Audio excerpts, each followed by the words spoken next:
Hello, babies. It's me, Lorenzo Buttram Hubbard. Hashtag the gay socialite.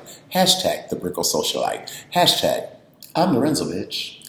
And today is all about knowing what to add on your resume or your profile when you work in the profession of design or architecture or any type of arts. I get so many questions from designers and architects when it comes to, should I add this to my resume or should this be in my portfolio? And they never know exactly what they should add. I'm going to say this. It would be so easy for me as a designer to only focus on doing vlogs or only talking about things that are geared towards clients and generating more business or money for myself.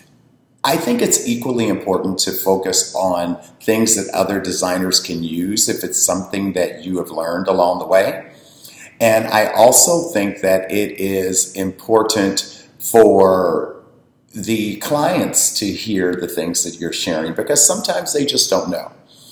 We work in a profession as designers, or I should say we work in a world that it is very common for people to try and many times successfully take advantage of us. They are picking your brain for ideas without wanting to pay you anything. They have no intention of paying you anything, or trying to steal your ideas and then going off and trying to do things on their own or find someone cheaper that can actually do it and blah, blah, blah. You guys, you get the point, right? So what I have always learned is that you can't keep that from happening 100% of the time. You can try to protect yourself, and you do learn how to protect yourself from those things happening when you've been in business for longer periods of time. But you still can't be 100% safe from that happening to you. Obviously, you have contracts, you have things like that that you design to keep people from taking advantage of you. But today is going to be geared more towards knowing what to do when you are actually sharing your gift and you're sharing your talent. And how do you actually know where and when that fits on your resume or your portfolio, and making sure that you are really getting credit for the work that you did? So what I'm going to do is take the different types of jobs that I've done, or the ones that you will see on my bio. And if you look on my bio on Lorenzo Hubbard Design, you'll see that I have my commercial accounts listed separately. Residential accounts I usually leave. A residential account is usually self-explanatory, so I don't really go into all of those. And being in business over 30 years, it would be too difficult to list all of those on a resume or even in my bio. But commercial accounts are a little bit easier to list. So let's give you an example.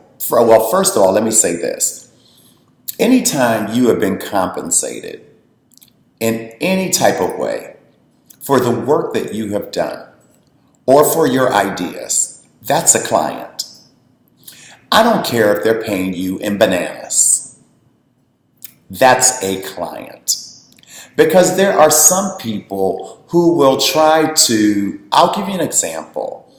You're a designer and you go to a particular venue and they bring you in and give you dinner for free, or they give you cocktails.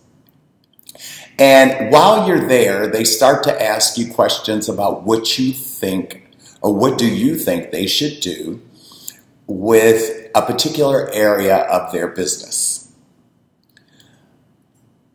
6 weeks later, you go back and they actually did exactly what you gave them ideas for. Now, they never mentioned to you that they had plans on doing the work. They never said to you that they were looking for a designer to give you an opportunity to give a bid, but all of the ideas that you gave them, pretty much to the letter, were all there. But while you were there, you shared your ideas. They actually gave you, because they brought you in, saying to you that, hey, we want you to give us some ideas. This was the pretext to get you there. So I want to get that clear. The pretext to get you there was, hey, we want you to give us some ideas. But they didn't hire you. But they used your ideas. And they gave you food. And they gave you something to drink, which is not the same thing. Should you list that job on your portfolio? Absolutely. Were you the interior designer for that job? No, you were not. Were you a consultant? Absolutely. Because you did consult with them on what they should do on that particular job. So you should be listed as a consultant. If you were working on if somebody was working on a movie script and they brought you in and they decided that they used your ideas working on a movie and they paid you with food or they paid you with airline tickets or they paid you whatever, but they used the ideas that you gave them in that particular film, you would be a consultant on that particular film. It's not any different when you're consulting in the design industry. So let's talk about an interior designer. Obviously, if you are an architect, you know what an architect is, and you know what an interior designer does. That means that you're the person that actually handled the work. You actually did the work. You actually have a contract that said that this is the services that you're providing, this is what you're going to do. You're the person that actually saw the job from beginning to end, or at least you're the person that provided the guidance or you provided the design, even if someone else had to finish it. You were the person that actually provided the design that they're going to do, and it was established. And even if they decided that they didn't want to use you as the person that finished the work, they used a contractor.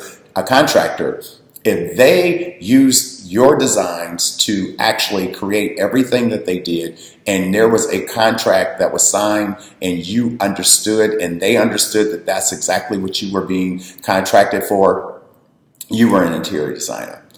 Like I explained to you before, if you went in and you consulted with them, but you were never hired, you did not give them patterns, you did not give them colors, but you did tell them what to do.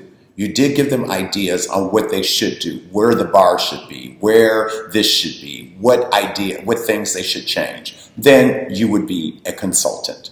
So you have to make sure that you know the difference between consulting and actually doing. You get that?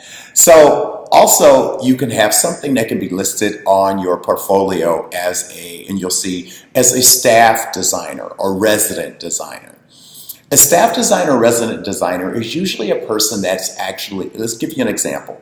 If you are living if there's a high rise and you are the designer that the building refers to everyone that is coming in to have to do their build out, or if you're the designer that is in the building that they're referring to everyone to actually redo their units, that means you're a designer that's on staff. You're the staff designer or the resident designer, and so therefore it can be listed on your resume or in your bio that you are the staff designer for that particular project.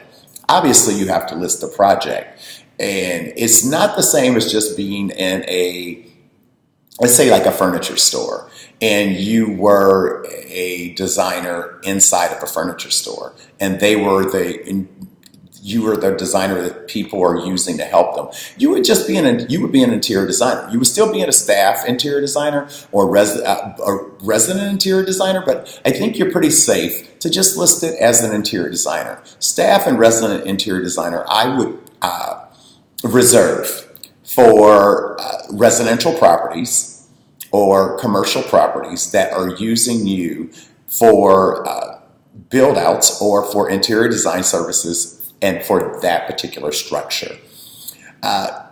Creator. Now this one is very tricky.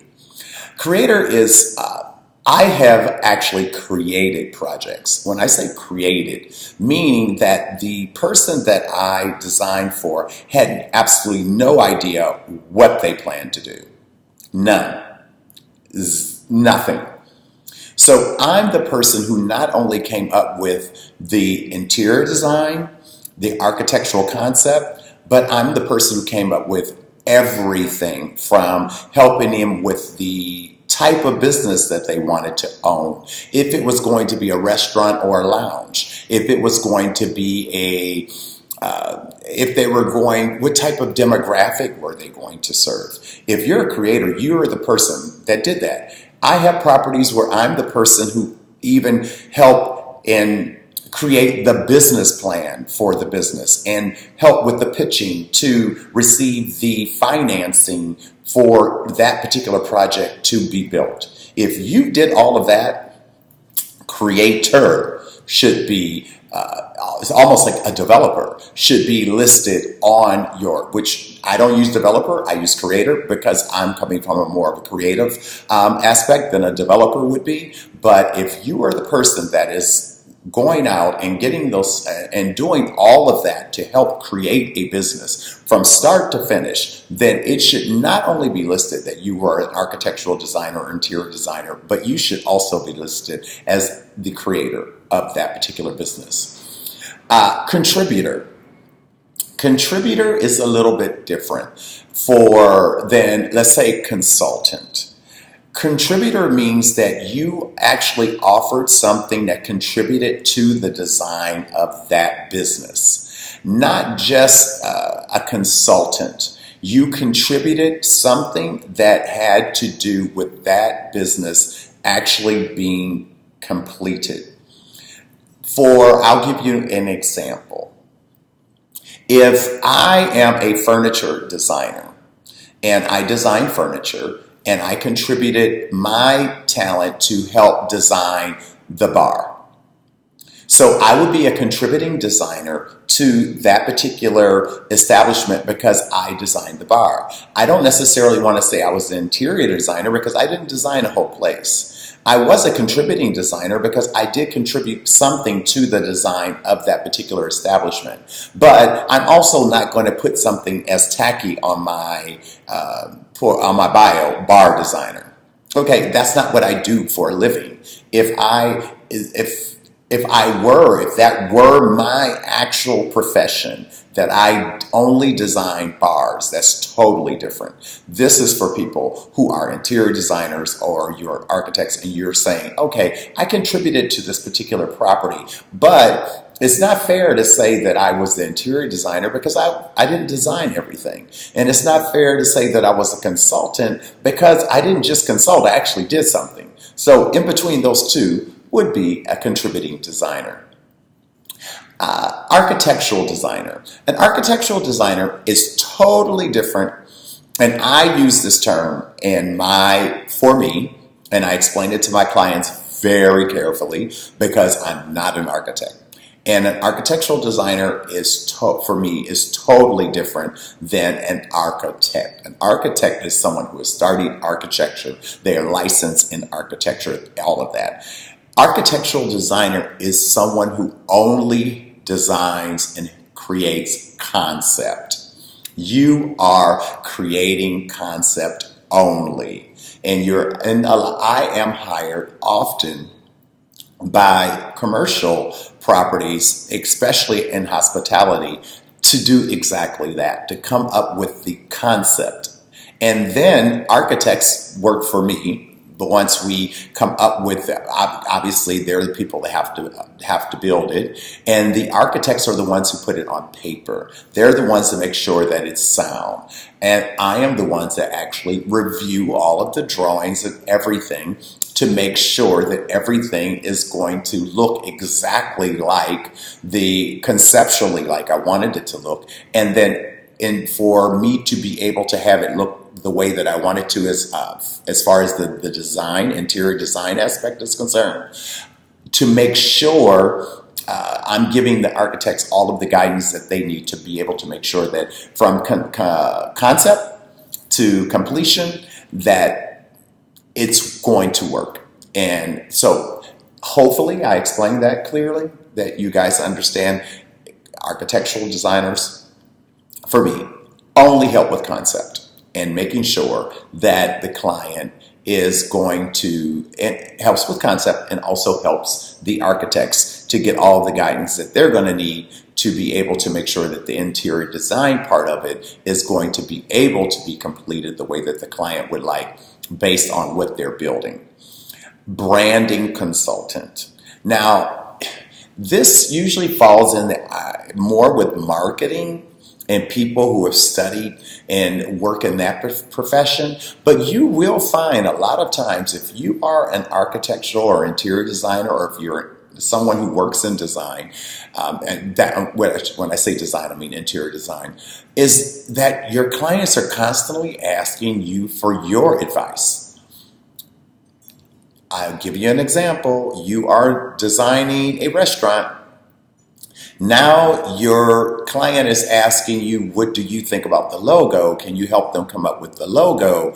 Do you, when it comes to the uniforms, and do you think, and there are some of us who are talented in, most talented people are not just talented in one area. They're talented in many different areas, and they can actually offer some guidance and help in different areas. But when you're offering help when it comes to the logo, when you're coming, I have clients that don't even know the name, which goes back to when I talked about concept and me actually working as the architectural designer and coming up with concept. You're helping with branding, or when you're a creator, you're helping with everything.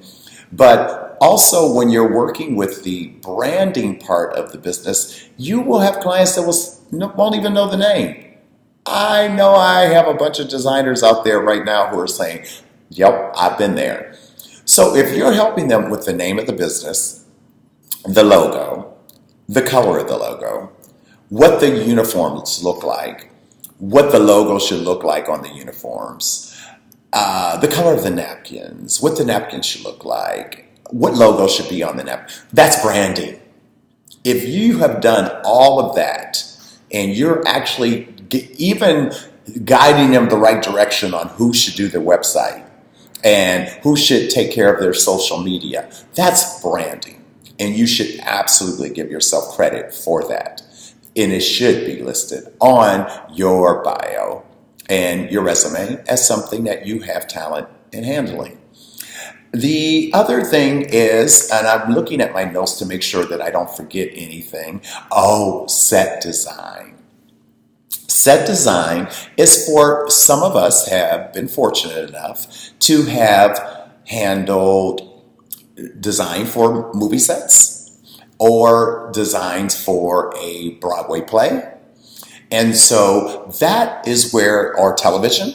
So if you are someone who has actually handled any type of design for a set for a play, set for a Broadway production, for example, or set design for a movie or set design for a television show, then that should be listed on your portfolio or in your bio as set design, and giving yourself credit because that's something that you know how to do.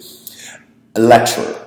I am a lecturer. I do get invited and am booked in universities as well as different organizations to come in and lecture to their students or to their employees about my profession, about the art of working as an interior designer, or the ability to be able to do what I do in different markets inside the U.S. as well as outside the U.S., and coming in contact with people from different backgrounds and what that's like and how do you handle it, how do you market yourself, how do you get people to sign a contract and finalize a deal and blah, blah, blah. So if you are someone that has been invited to come in and actually speak to other people, and you have been paid for that, and you have in any way, and sometimes you may receive,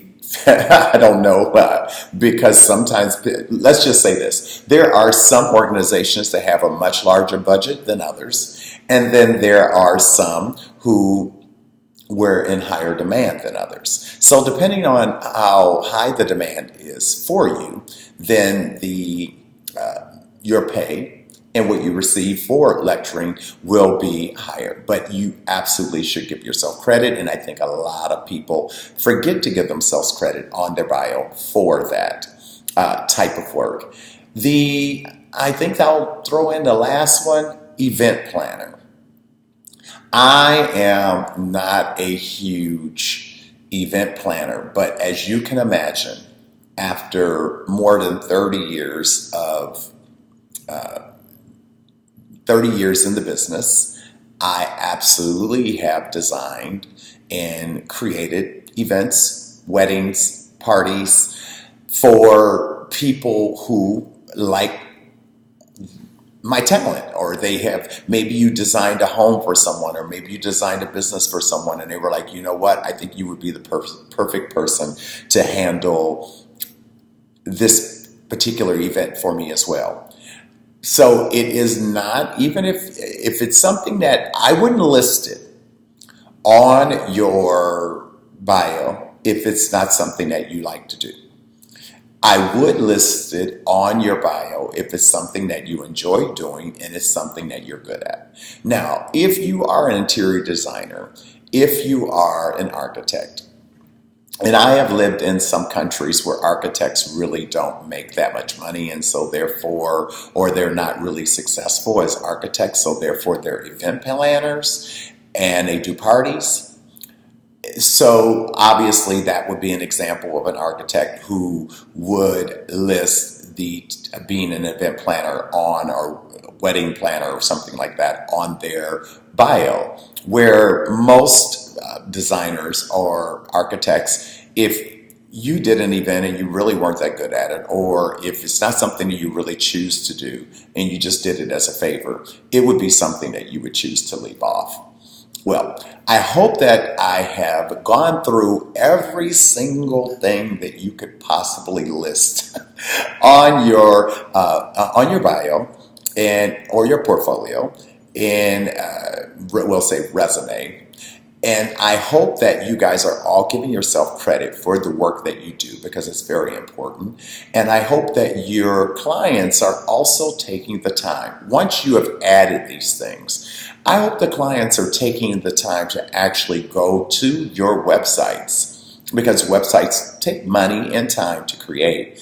But once you guys have taken the time to create your websites, I hope the client is taking the time to go to your websites, look at your bio, and actually see the type of work that you have done.